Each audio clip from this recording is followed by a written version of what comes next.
ఇందు మూలంగా విజయనగర ప్రజలకు తెలియజేయునది ఏమనగా కళలకే కాదు నీతికి ధర్మానికి కూడా ప్రతీక అయిన మన భువన విజయంలో అష్టమ దిగ్గజంగా శ్రీ శ్రీ శ్రీ తెనాలి రామకృష్ణుల వారు నియమితులయ్యారు. అదిగో కదిలే సూర్యుడి కిరణం కవి ప్రతిభకు కట్టెను పట్టం విజయం నగరం భ్రమరం పదిలం శిఖరానికి ఎదిగిన వైనం అమరం ని కీర్తికి ఘన విజయం ని స్ఫూర్తికి బ్రహ్మరథమే తెనాలికి జయ జయ హో జయ హో జయ హో.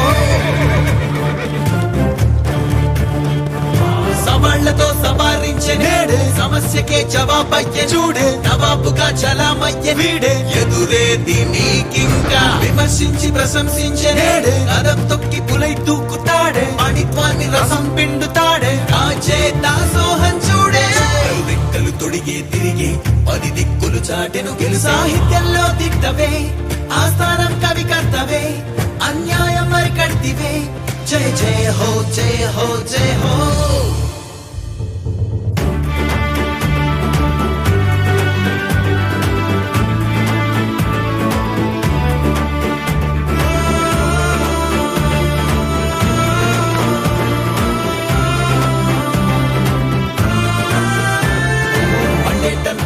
చూపినాడే బలం పెంచి పోతా కొట్టినాడే జనం గుండె చప్పుడాయ వీడే అవమానం ఛేదించాడే రాజం నీకు సలాం కొట్టినాడే రాజ్యాంగాన్ని శాసించేటి వాడే ప్రపంచాన్ని జయించేసినాడే జై హో జై హో జై హో.